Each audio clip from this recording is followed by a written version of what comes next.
நாகமணி உங்க சொத்தா?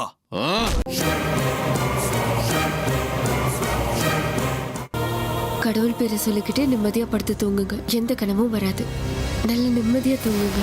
இல்லைங்க அமிர்தா, இது ஏதோ சாதாரண கனவா இருந்தா நான் இவ்வளவு அப்செட் ஆக மாட்டேன். இது எனக்கும் அம்மாக்கும் நடுவுல நடக்கிற விஷயம்.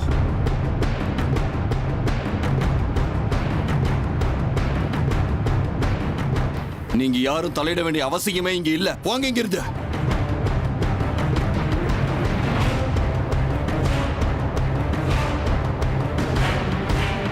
நாங்களே பேசி இதை சரி பண்ணிப்போம். இருந்தாலும் உங்களையும் பாட்டியும் தனியா விட்டுட்டு போறதுக்கு ரொம்பவே பயமா இருக்கு. சித்ராமா, அவர் தான் சொல்றாருல்ல, இது அவங்களுக்கு நடுவுல நடக்கிற விஷயம், அவங்க சரி பண்ணிப்பாங்க. வாங்கம்மா நம்ம போலாம். ஆமா, சித்தையா சொல்றது சரியாதான் இருக்கு. ஹேமா, எல்லாரையும் கூட்டிட்டு இங்க இருந்து கிளம்பு. என்ன நீங்க ருத்ரா இந்த ஹேமா, எல்லாரையும் போங்கன்னு சொல்லிட்டேன்ல, யாரும் எதுக்கும் பயப்பட வேண்டிய அவசியம் இல்லை. கிளம்புங்க. சரிங்க அத்தை, நீங்க இந்த அளவுக்கு சொல்லும்போது நாங்களாம் போயிடுறோம். இங்க பாரு ருத்ரா, இதான் முதலும் கடைசியுமா இருக்கணும். இன்னொரு முறை இந்த வீட்டுல இப்படி நடக்க கூடாது.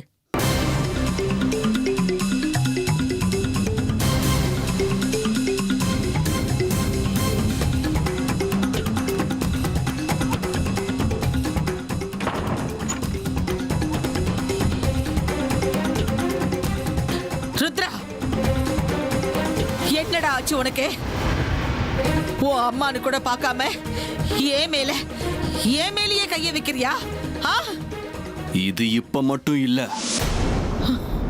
நாகமணி அடைய யார் ஆசைப்பட்டாலும் நான் இப்படிதான் நடந்துப்பேன்.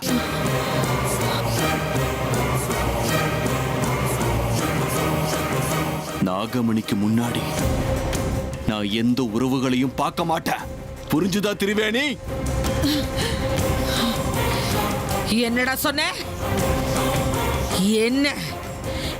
என்னையே பேர் சொல்லி கூப்பிடுற அளவுக்கு உனக்கு தைரியம் வந்துடுச்சா? ஆமா, நாகமணி விஷயத்துல யார் எனக்கு தடையா இருந்தாலும் அவங்களுக்கு கொடுக்கிற மரியாதை அதான். அத புரிஞ்சு நடந்துகிட்டா உங்களுக்கு நல்லது. நாகமணி என்னுடைய சொத்து.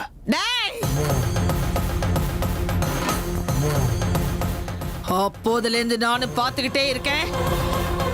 நாகமணி ஏன் சொத்துன்னு புலம்பிக்கிட்டு இருக்க. எவ்வளவு தைரியம் இருக்கணும் உனக்கு? இப்ப சொல்றேன் கேட்டுக்கோ. என்னைக்கு இருந்தாலும் அந்த நாகமணி ஏன் சொத்து.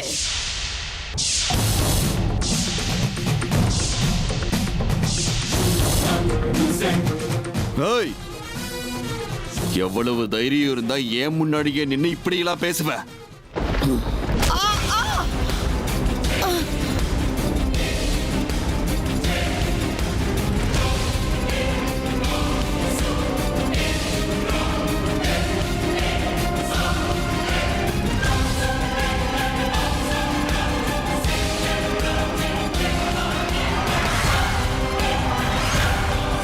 என்னைக்கு உன்னோட பாவமூட்டை நிரம்ப ஆரம்பிக்குதோ அப்பவெல்லாம் இந்த சர்ப்பங்கள் உன் தேகத்திலிருந்து வெளியே வர ஆரம்பிக்கும். ஜாக்கிரதை.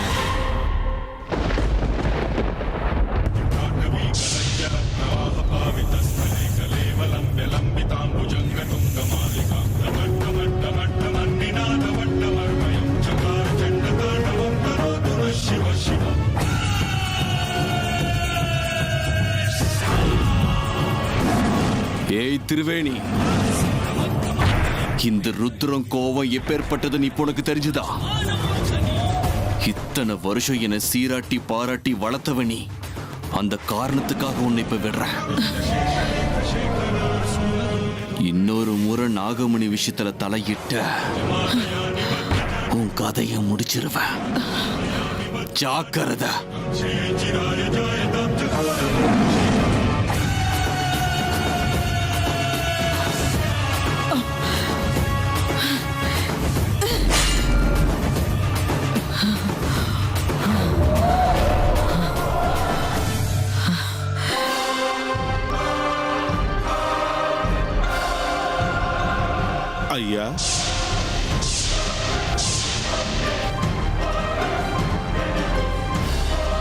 ஐயா, என்ன நடக்குதுங்க?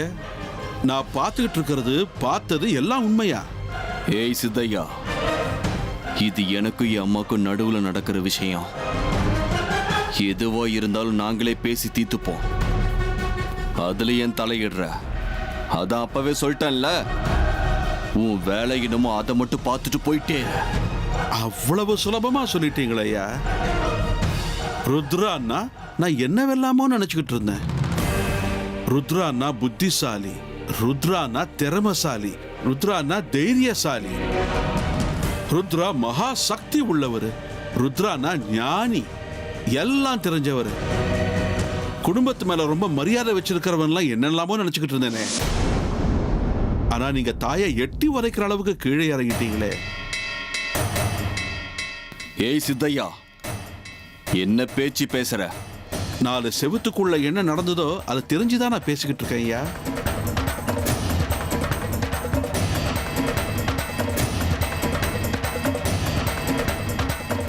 சித்தையா, நீ சாதாரணமான ஆள் இல்லைன்னு எனக்கு தெரியும். எல்லாம் தெரிஞ்ச ஞானி நீ. விஷயங்களை உன்கிட்ட மறைச்சு எதுவும் ஆக போறது இல்ல. அப்படின்னா சொல்லிடுங்க, அம்மாவை எட்டி உதைக்கிற அளவுக்கு கீழே போயிட்டீங்களே, ஏன்? இங்க பாரு சித்தையா, இது ஏன் வீடு. எனக்கு எப்படி பிடிக்குதோ அப்படிதான் இருப்பேன். இங்க யாருக்கும் நான் பதில் சொல்ல வேண்டிய அவசியம் இல்லை. நீ இந்த வீட்டுக்கு வேலை செய்ய வந்த ஆளா வேணா இருக்கலாம், ஆனா நீ சாதாரணமானவன் கிடையாத. மனசுல ஏதோ ஒரு எண்ணத்தோட தான் இந்த வீட்டுக்குள்ள வந்து சேர்ந்திருக்க. அந்த காரணத்துக்காக இந்த விஷயம் உனக்கும் தெரியட்டும்னு சொல்றேன், கேட்டுக்கோ. நாகமணி விஷயத்துல யாரு குறுக்கிட்டாலும் என் நடவடிக்கை இப்படிதான் இருக்கும்.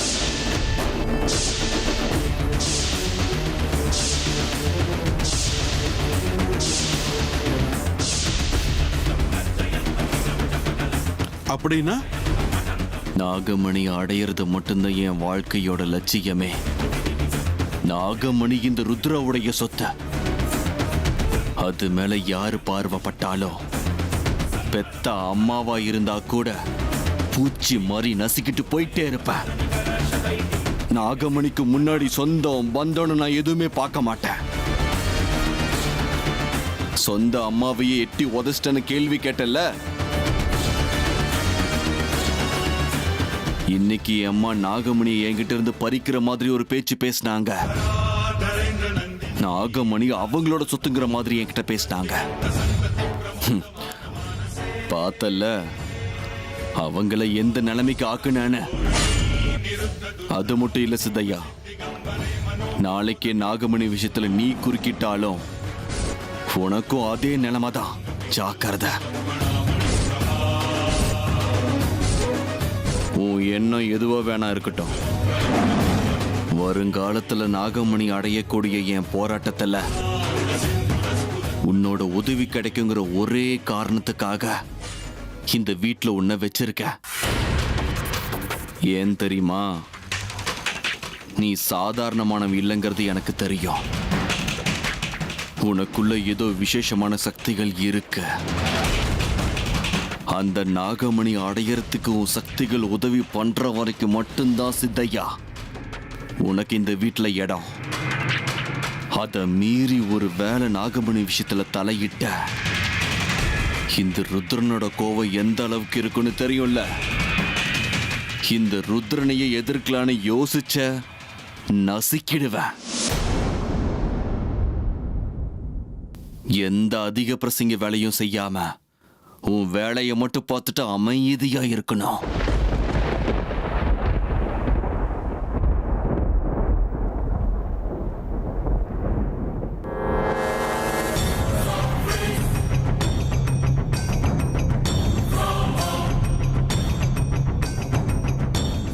டேய் முட்டாள், நீ சொல்றதையெல்லாம் கேட்டுக்கிட்டு நீ குட்டும்போதெல்லாம் குனிகிறதுக்காக நான் இங்க வரலடா. என்ன சொன்ன? நாகமணி உன்னோட சொத்தா? நாகமணி என்னைக்கு இருந்தாலும் இந்த தக்ஷக வம்சத்தை சேர்ந்தவங்க சொத்துடா. இனிப்பு இருக்கிற இடத்துல எறும்புங்க வர்றது சகஜம்தான். ஆனா உன்ன மாதிரி எறும்புகளை எல்லாம் எப்படி நசுக்கி தூக்கி போடுறதுன்னு எனக்கு நல்லா தெரியும். சரியான நேரம் வரட்டும். நாகமணி விஷயத்துல யாரு குறுக்கிட்டாலும் விளைவுகள் ரொம்ப மோசமா இருக்கும். நேரம் வரட்டும். இந்த சித்தையா யாரு, இவனோட திறமை என்னங்கிறத காட்டுறேன். கண்டிப்பா காட்டுவேன். பார்த்துக்கிட்டே இரு. நீங்க இப்படி பண்ணுவீங்கன்னு நான் எதிர்பார்க்கவே இல்லை. நான் என்ன பண்றதுங்க அமிர்தா, உங்களை எனக்கு ரொம்ப ரொம்ப பிடிக்குங்க.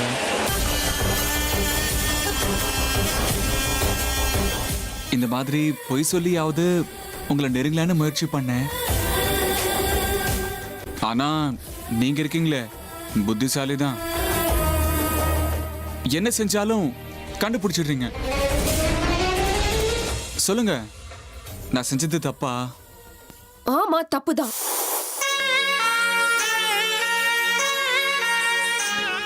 வாக்கு கொடுத்துட்டு எல்லைய மீற தப்பு இல்லையா?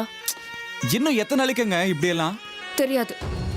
ஆனா இன்னைக்கு நீங்க செஞ்ச காரியம் எனக்கு கொஞ்சம் கூட பிடிக்கல. இனி எப்பவுமே இப்படி செய்யறதுக்கு ட்ரை பண்ணாதீங்க. நான் உங்க மேல வச்சிருக்கிற நம்பிக்கைய இழக்கிற மாதிரி பண்ணாதீங்க. அப்பா, ஏதோ லேசா கட்டி பிடிச்சேன், அதுவும் ஏன் பொண்டாட்டிய. அதுக்கு இவ்வளோ பெரிய பில்டப் எல்லாம் தேவையா? சாரி. ஓகே மேடம், உங்க இஷ்டப்படியே நடக்கட்டும் மேடம். இனிமே இப்படி நடக்காது, சரியா? சரி, வாங்க படுத்துக்கலாம். இவ்வளவு தூரம் நடந்ததுக்கு அப்புறம் உங்களை மேல படுத்துக்கிறதுக்கு நான் அனுமதி பண்ண? போங்க, போய் கீழே படுங்க. ப்ளீஸுங்க அமிர்தா, ஒரு சின்ன தப்புக்கு இவ்வளோ பெரிய தண்டனையா? நீங்களே சொல்லிருக்கீங்கல்ல, இன்னைக்கு ஒரு நாள் நான் மேலே படுத்துக்கிறேனே, ப்ளீஸ். தேவையில்லைன்னு சொன்னா தேவையில்லதான். இப்ப என்ன, நீங்க கீழே போய் படுத்துக்கிறீங்களா இல்ல நான் இந்த ரூமை விட்டு வெளியே போட்டுமா? ஐயோ வேண்டாம், அப்படிலாம் எதுவும் பண்ணிடாதீங்க. நீங்க இப்ப வெளியே போனீங்கன்னா அழகான பொண்டாட்டி நடுராத்திரி வெளியே துரத்துட்டான்னு வீட்டுல எல்லாரும் என்ன பிடிச்சி திட்டுவாங்க. என்ன இருந்தாலும் நீங்க தானே உங்களுக்கு செல்ல மருமக. சரி, எல்லாரும் முன்னாடி என் மானத்தை வாங்கிடாதீங்க. அப்படின்னா ஒழுங்கா கீழே போய் படுப்பீங்களா? மாட்டேன்னு சொன்னா நீங்க என்ன விடுவா போறீங்க? எல்லாம் என் தலையெழுத்து, போய் தொலைக்கிறேன். என்ன சொன்னீங்க?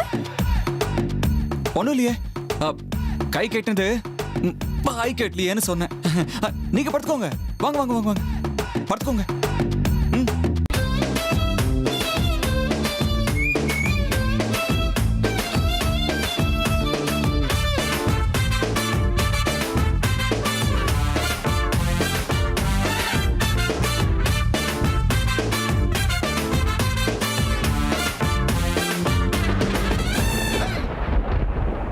கடவுளே, இன்னைக்கு எப்படியோ தப்பிச்சாச்சு.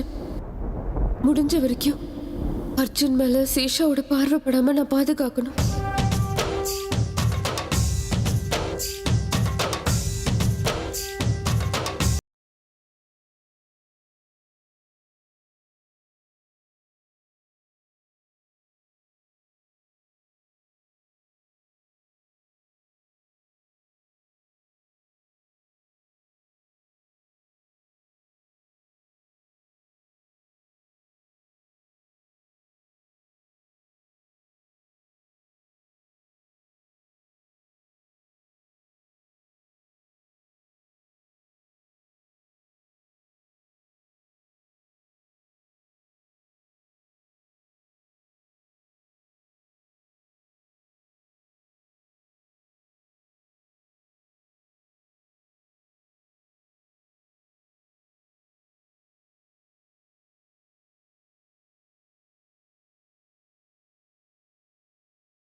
ஓ அவர் வேணும்னு இப்படி செய்யலன்னு தோணுது.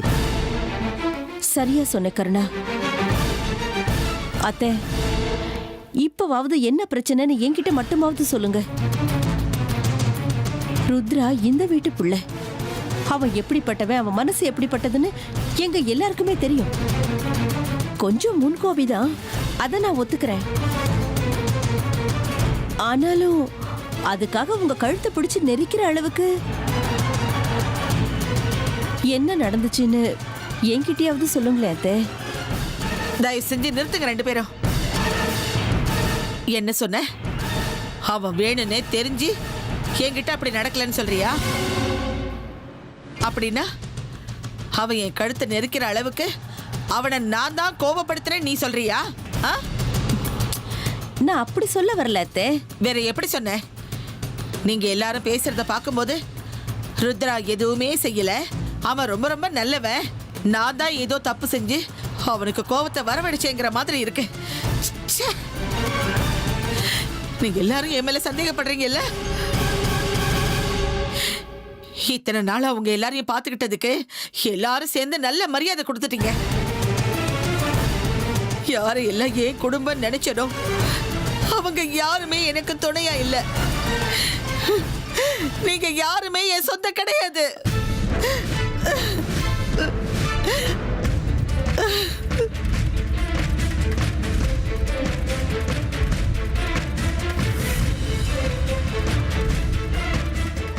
அம்மா, பாவம் பாட்டி ரொம்ப நொந்து போயிருக்காங்கம்மா. நாம அவங்கள எதுவும் கேட்டிருக்க கூடாது. ஆமாண்டா கருணா, எனக்கும் இப்போ அப்படித்தான் தோணுது. பாவண்டா உன் பாட்டி ஏற்கனவே ரொம்ப நொந்து போயிருக்காங்க. பத்தாத்துக்கு நாமளும் அவங்க மனசை வேதனைப்படுத்திட்டோம். கருணா, இதை இப்படியே விட்டுடக்கூடாது. இப்படியே விட்டுட்டா குடும்பத்தில் இருக்கிறவங்களுக்குள்ள மனஸ்தாபம் ஏற்பட்டுடும். ஆமாம்மா, பாட்டிக்கு இந்த வருத்தம் போகணும்னா அது சித்தப்பாவில் மட்டும்தாம்மா முடியும். ஆமா, நாம பெத்த பிள்ளைங்க நம்மளை எதிர்த்து நின்னா அந்த மனவேதனை எப்படி இருக்கும்னு ஒரு தாயா எனக்கு நல்லா தெரியும் கருணா. ருத்ராவை எப்படியாவது உன் பாட்டிக்கிட்டே மன்னிப்பு கேட்க வச்சு ஆகணும். இதுக்கு அதுதான் ஒரே வழி. இந்த காரியம் நாளைக்கே நடக்கணும். என்ன சொல்ற? சரிம்மா.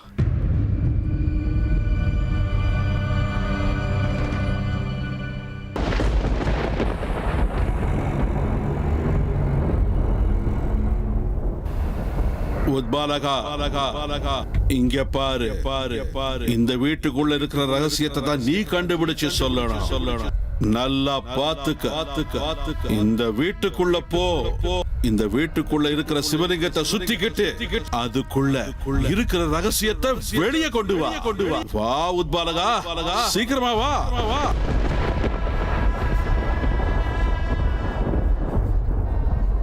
இப்பவே வந்து இந்த வீட்டுக்குள்ள இருக்கிற ரகசியத்தை வெளியே கொண்டு வா.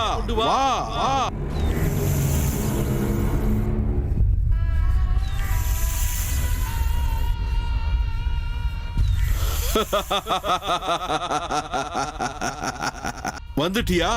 சந்தோஷம். இதுதான் அந்த வீடு.